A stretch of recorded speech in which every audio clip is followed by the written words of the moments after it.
A cough can start as something so ordinary that you barely notice it. Maybe your throat feels scratchy in the morning. By evening, your chest feels heavy. It just feels so heavy, especially when I try to move my wrist like this. And suddenly you are wondering whether you need an antibiotic, a prescription inhaler, or simply time. The surprising part is that the treatment people expect to work is not always aimed at the cause of the illness. Many respiratory infections are viral rather than bacterial, and antibiotics do not treat viruses. That does not mean antibiotics are bad or unnecessary. When a bacterial infection is present and antibiotics are appropriate, they can be life-saving. The real danger is assuming every chest infection is bacterial and treating every cough the same way. Once you understand the difference, the conversation becomes much more interesting, because when a respiratory infection is viral, the body often has to do much of the work itself, and there are supportive measures that may help with symptoms: mucus clearance, hydration, comfort, and recovery. Chest infections are not one single disease. Within the phrase can walls describe contract, several different actively conditions pushing the lymph affecting forward the and airways demonstrating their or role lungs, in transport. including acute bronchitis and pneumonia. Their causes can be very different. Viruses are responsible for many cases of acute bronchitis, while pneumonia can be caused by viruses, bacteria, fungi, or other organisms. That distinction matters because the treatment depends on what is actually happening. A person with uncomplicated reveals the viral lymphatic bronchitis endothelial cells. generally does not Notice how the benefit from molecular signals antibiotics bind to the simply receptor. because they are coughing up mucus. On the other hand, someone with bacterial pneumonia may need prompt medical treatment, and depending on the severity and cause, antibiotics or other therapies. The first mistake, therefore, is thinking that a chest infection automatically tells you what medication you need. I am concerned It about doesn't. the warmth The and the cause extent and of this severity swelling. matter. There is We should another reason investigate this this subject further. gets confusing. The symptoms All right, can tell me if overlap. this is tender at Coughing, all. How long fatigue, has the swelling chest been this discomfort, noticeable? mucus, No pain, doctor. fever, and It's been shortness like of this for breath about 3 can weeks occur now. in several respiratory illnesses. Even the color of mucus cannot reliably tell you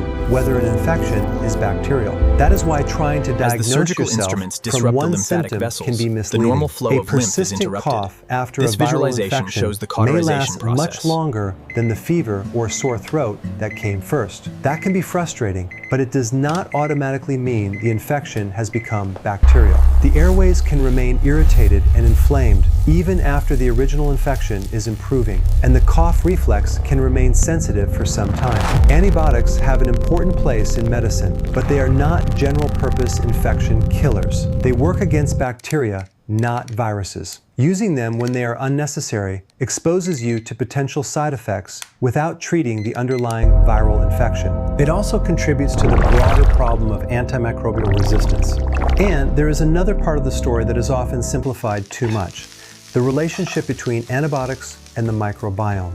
Your body contains enormous communities of microorganisms, particularly in the digestive tract, and those organisms interact with the immune system in complicated ways. Antibiotics can alter those microbial communities.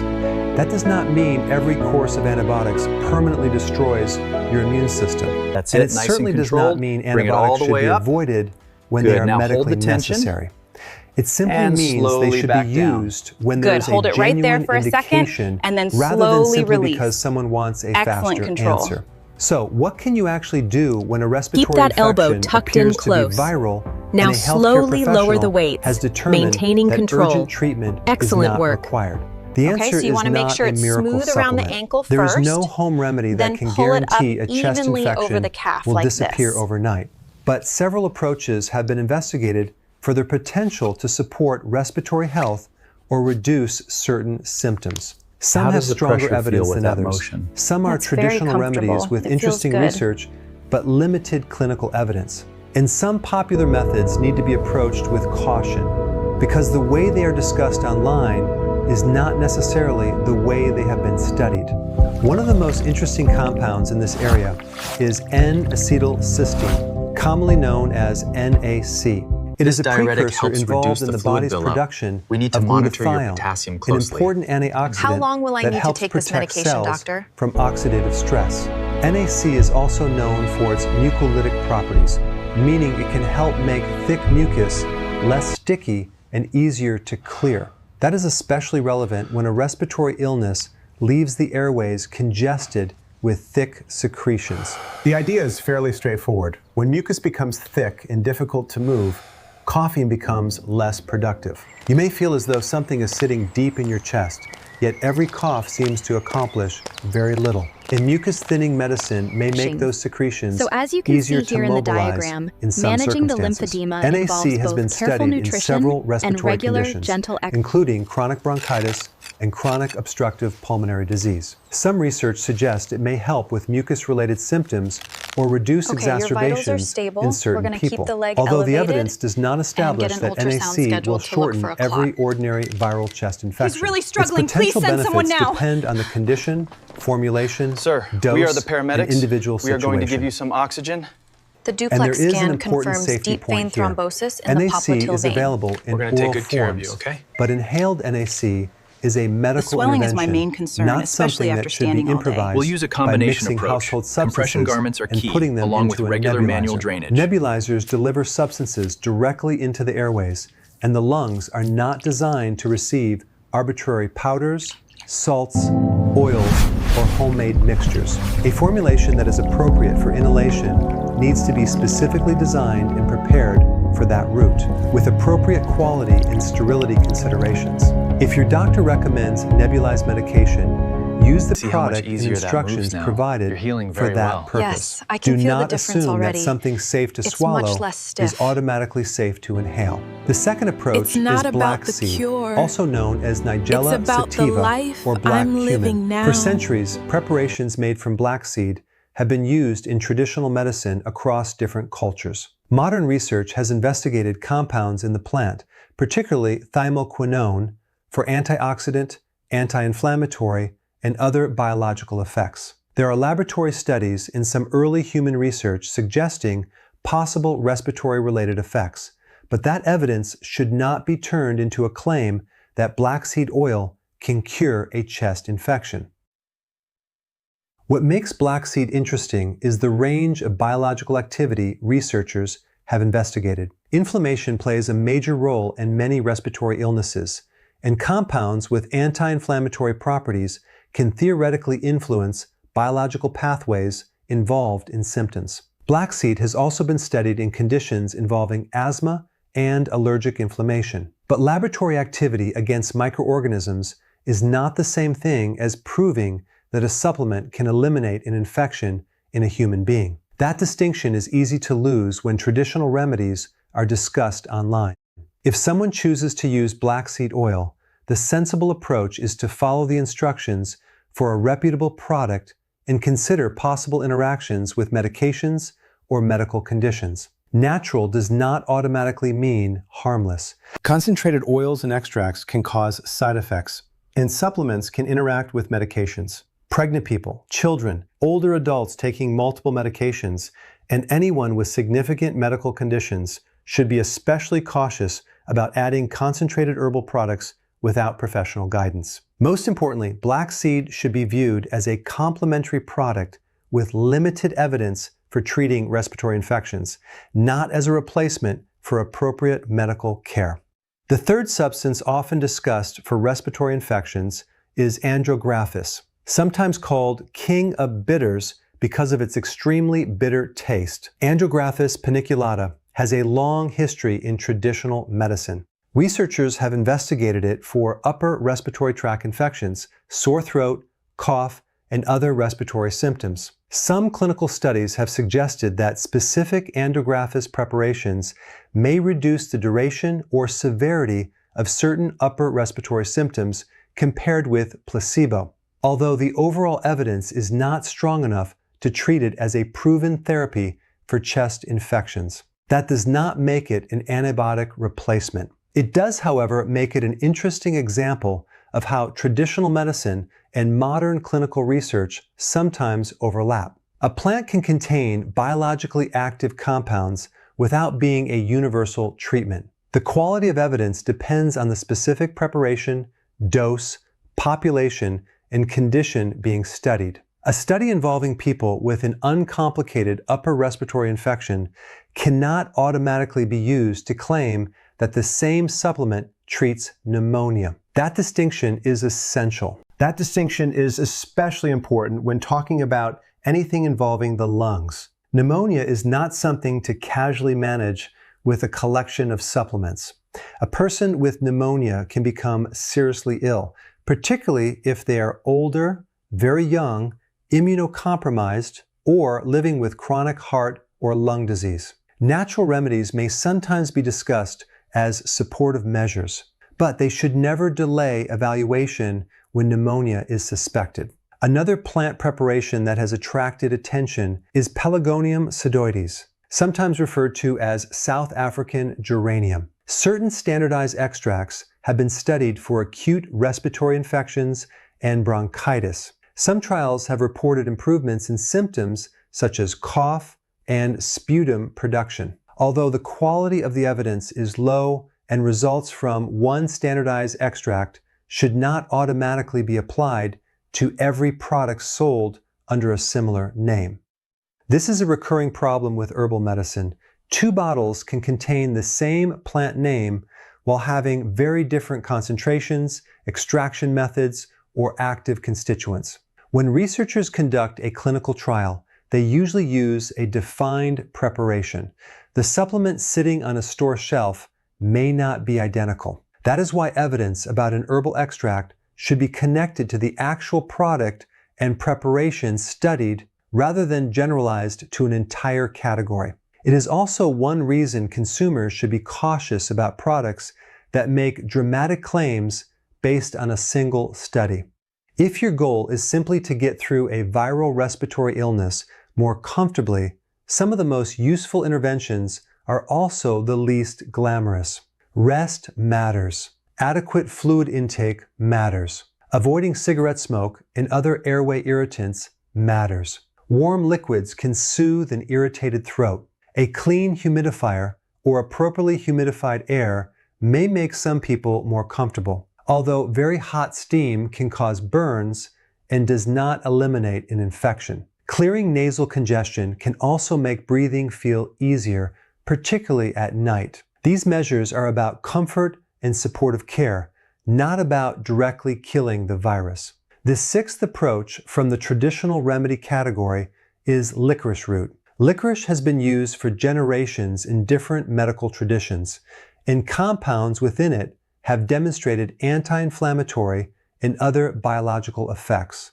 It is often used in preparations intended to soothe sore throats and coughs. Some research has investigated licorice-derived compounds for respiratory symptoms, but again, that does not mean the root can reliably eradicate a lung infection. And licorice has a safety issue that deserves much more attention than it usually receives. Natural licorice contains glycyrrhizin, which can cause problems when consumed in significant amounts or for extended periods. Excessive exposure can contribute to low potassium, fluid retention, elevated blood pressure, and abnormal heart rhythms. In serious cases, glycyrrhizin-related effects can become dangerous. That makes licorice particularly inappropriate for some people with cardiovascular, kidney, or blood pressure problems. And it can interact with certain medications. So, take licorice for your cough is not enough information. The form, amount, duration, and individual health situation all matter. There is also a popular idea that magnesium can be inhaled to relax the airways and ease breathing. Magnesium does have recognized medical applications in certain severe asthma situations, particularly intravenous magnesium sulfate under professional supervision. But that should not be confused with putting Epsom salt or household magnesium products into a nebulizer at home. Epsom salts are not automatically appropriate or sterile inhalation products, and the lungs can be injured or irritated by substances that are safe when used on the skin or taken orally. This is one of those situations where a promising physiological concept can turn into unsafe internet advice. Magnesium has important roles in muscle function and many other biological processes, but that does not mean every magnesium preparation can safely be inhaled. If you are wheezing or struggling to breathe, the priority is proper assessment and appropriate treatment, not experimenting with homemade nebulizer mixtures. Breathing problems can become serious quickly. The final substance often promoted in discussions about respiratory infections is vitamin D. Here the science is more nuanced than many online videos suggest. Vitamin D plays an important role in immune function, and immune cells respond to vitamin D. Research has examined whether vitamin D status is associated with susceptibility to respiratory infections. Some studies and reviews have suggested that correcting vitamin D deficiency may have benefits for certain respiratory infections, but the overall evidence is mixed, and vitamin D is not an established treatment for an active chest infection.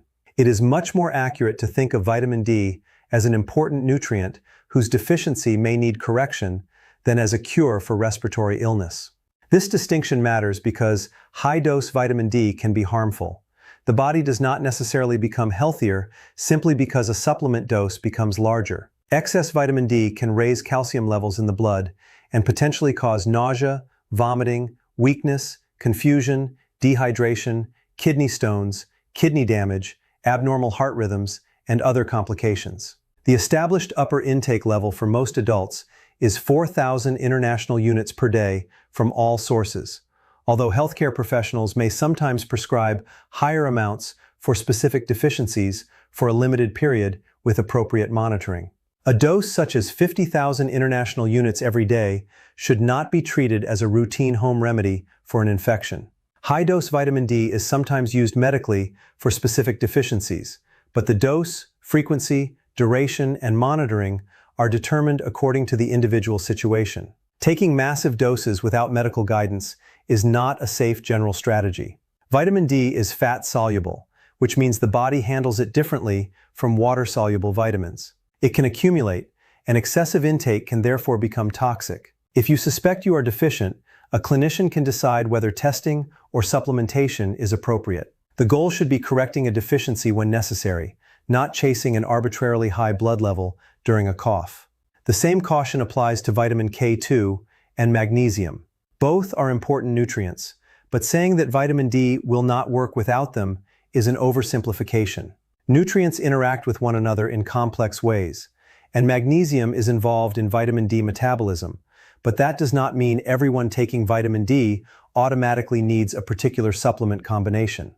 Individual needs vary. Someone taking medications or living with kidney disease or other health concerns may require a very different approach. There is no universal vitamin D, K2, and magnesium combination that every person with a respiratory infection needs. So if these remedies are not guaranteed cures, why talk about them at all? Because there is a valuable distinction between treating a disease and supporting the body's recovery. For many uncomplicated viral respiratory infections, the immune system is responsible for clearing the virus. The practical goal is to support hydration, sleep, nutrition, airway comfort, and mucus clearance while watching carefully for signs that the illness is becoming more serious. Your immune system is not a single switch that turns on when you get sick. It is a network involving physical barriers, innate immune defenses, antibodies,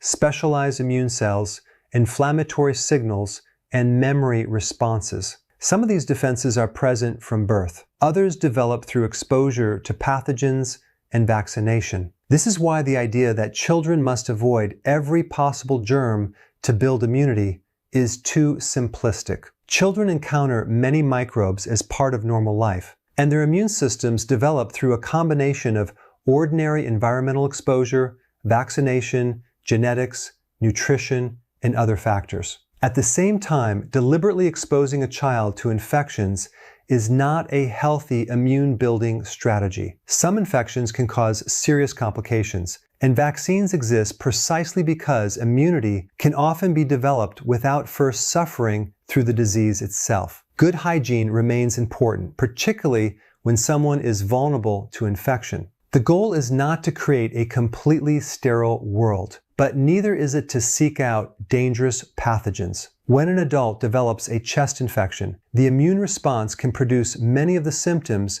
we associate with being sick. Fever, fatigue, mucus, coughing, and inflammation are part of the body's response to infection. Although some symptoms can also become harmful when they are severe. Fever itself is not always something that must immediately be eliminated, but severe, persistent, or returning fever deserves attention. The right response depends on the person's age, medical history, temperature, symptoms, and overall condition. Coughing is another example. It can be exhausting, but coughing also serves a purpose. The airways use mucus and the cough reflex to help remove unwanted material and secretions. Completely suppressing every cough is not always ideal, particularly when a person is producing thick secretions that need to be cleared. On the other hand, a relentless cough that prevents sleep or causes significant chest pain may need symptom management. Again, the goal is not to eliminate every symptom at any cost. It is to balance comfort with the body's normal protective mechanisms. Hydration can be particularly useful when mucus becomes thick. You do not need a special detox water or expensive drink. The basic objective is simply to avoid dehydration unless a doctor has given you fluid restrictions. Warm fluids may provide additional throat comfort. Soups, broths, and other easy-to-tolerate foods can be useful when appetite is reduced. If illness makes eating difficult, maintaining adequate nutrition becomes more important. Particularly in older adults, sleep is another underrated part of recovery. When you are sick, your body is using energy to mount an immune response and repair irritated tissues. Poor sleep can make fatigue feel worse and may interfere with your ability to recover. That does not mean sleeping all day is a treatment, but giving yourself enough time to rest can be one of the simplest supportive measures available. Air quality matters too. Smoke from cigarettes, vaping aerosols, wood fires, and other irritants can aggravate already inflamed airways. If your lungs are recovering from an infection, repeatedly exposing them to irritants is working in the opposite direction. Fresh, clean air and avoidance of smoke are simple interventions that cost almost nothing. There is also a practical reason not to rush toward antibiotics. Respiratory symptoms can linger after the original infection has passed. The airway lining can remain irritated, and the cough reflex can stay sensitive. This can create the impression that the infection is still active when the immune system has already cleared the pathogen. If symptoms are gradually improving, that can be reassuring. If symptoms suddenly worsen after initial improvement, however, that change deserves attention. A cough lasting longer than expected, worsening breathing, or new significant symptoms may require medical evaluation. Knowing when to seek medical care is arguably more important than knowing which supplement to take. Shortness of breath at rest, difficulty breathing, bluish lips or face, confusion, severe weakness, persistent or significant chest pain or pressure, coughing up blood, dehydration, or rapidly worsening symptoms can indicate a serious problem. Respiratory illnesses can also worsen after initially improving, which is another reason not to ignore a sudden change in symptoms. Older adults may sometimes have less typical presentations of serious respiratory illness. Someone with heart disease, chronic lung disease, diabetes, a weakened immune system, or other significant medical conditions may also need a lower threshold for medical evaluation. Children and older adults require particular care because respiratory infections can progress differently in these groups. A child who is struggling to breathe, becoming unusually sleepy, refusing fluids, showing bluish lips or face, or showing signs of respiratory distress should be evaluated promptly. The same applies to an older adult whose breathing suddenly worsens or whose mental state changes. A supplement should never be allowed to delay urgent care. And there is one more issue that deserves attention: the temptation to combine everything. Someone gets sick and decides to take NAC, black seed oil, andrographis, licorice, vitamin D, magnesium, herbal tea, several immune supplements, and perhaps prescription medications all at once. At that point, even if each individual product seems harmless, the total combination becomes difficult to evaluate. Side effects and interactions can become harder to identify. If you improve, you won't know what helped. If you become worse, you won't know what caused it. A better strategy is to keep things simple. Determine what kind of illness you may have. Seek medical evaluation when appropriate. Follow evidence-based treatment for serious or bacterial infections. Support your body with rest, fluids, nutritious food, clean air, and appropriate symptom relief. If you are considering a supplement, investigate the evidence for the specific condition and product, not just the ingredient's reputation. And if you take prescription medication or have chronic medical problems, check with a qualified healthcare professional before adding concentrated herbal products or high-dose vitamins. Supplements can have biological effects, and they can also interact with medicines. The 7 approaches discussed here are therefore better understood as 7 areas of interest rather than 7 guaranteed cures. NAC may help with mucus in some respiratory conditions and has been studied in chronic bronchitis and COPD. Black seed has interesting biological properties, but limited evidence for treating specific respiratory infections. Andrographis has some clinical evidence for certain upper respiratory symptoms, but it is not an established treatment for pneumonia. Pelargonium sidoides has been studied in acute respiratory illnesses, although the quality of evidence is low. Magnesium has recognized medical uses, but homemade inhaled magnesium preparations are not something to experiment with. Licorice may soothe certain symptoms, but can cause significant side effects when overused. Vitamin D is important for immune function, and correcting deficiency may be appropriate, but massive doses are not a safe substitute for treatment. There is a bigger lesson hiding underneath all of this. When people become sick, they naturally want something they can control. A pill feels controllable. A supplement feels controllable. A recipe feels controllable. But many viral respiratory infections simply require time, monitoring, and supportive care. The body does not always recover on the schedule we want. Sometimes the most intelligent decision is not adding another product, but recognizing what the body needs and what it does not need. That does not mean doing nothing. It means doing the right things for the right reason. If mucus is thick, focus on safe ways to maintain hydration and clear secretions. If your throat is irritated, use measures that soothe it. If you are exhausted, rest. If you are deficient in a nutrient, correct that deficiency appropriately. If you have asthma or another chronic lung condition, follow your established treatment plan. If a bacterial infection is diagnosed, use the treatment recommended by your healthcare professional. And if your symptoms suggest something more serious, get evaluated rather than trying another home remedy.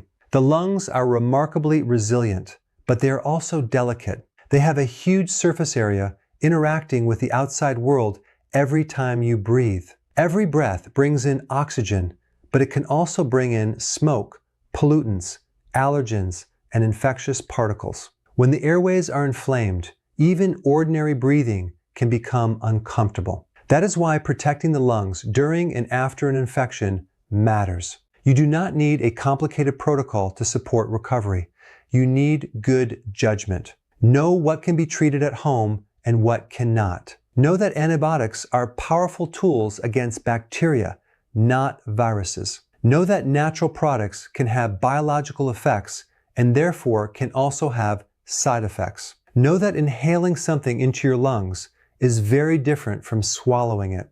Know that high-dose vitamins are not automatically better than normal doses. And know that a worsening respiratory illness deserves medical attention regardless of how many natural remedies you have already tried. A chest infection can make you feel as though your body has suddenly stopped cooperating. You cough through the night, your chest feels tight, your energy disappears. Every breath seems more noticeable. It is tempting to look for one powerful remedy that will shut the whole process down. But recovery is usually more complicated than that. The immune system, airway lining, mucus clearance, hydration, sleep, nutrition, and underlying health all play a role. And that is perhaps the most useful message to remember. There are natural substances with interesting evidence behind them, but none should be presented as a universal cure for chest infections. The safest approach is to separate supportive care from actual disease treatment. Some remedies may help symptoms. Some may be useful in particular circumstances. Some need more research. Some can be dangerous when used incorrectly. Knowing which category a remedy belongs to is far more valuable than simply calling it natural. If your next cough turns into a chest infection, don't immediately assume you need an antibiotic. And don't automatically assume you can handle it with supplements either. Look at the whole picture. How severe are the symptoms? How long have they lasted? Are they improving or worsening? Are you having difficulty breathing? Do you have conditions that put you at higher risk? And most importantly, could this be something that requires medical evaluation? Once you start asking those questions, you stop treating every cough as the same problem. You begin treating the cause, the symptoms, and the person separately. And that is a much smarter way to approach respiratory illness. Because sometimes the best medicine is not another bottle sitting in the cupboard. Sometimes it is knowing when the body needs support, when it needs time, and when it needs a doctor.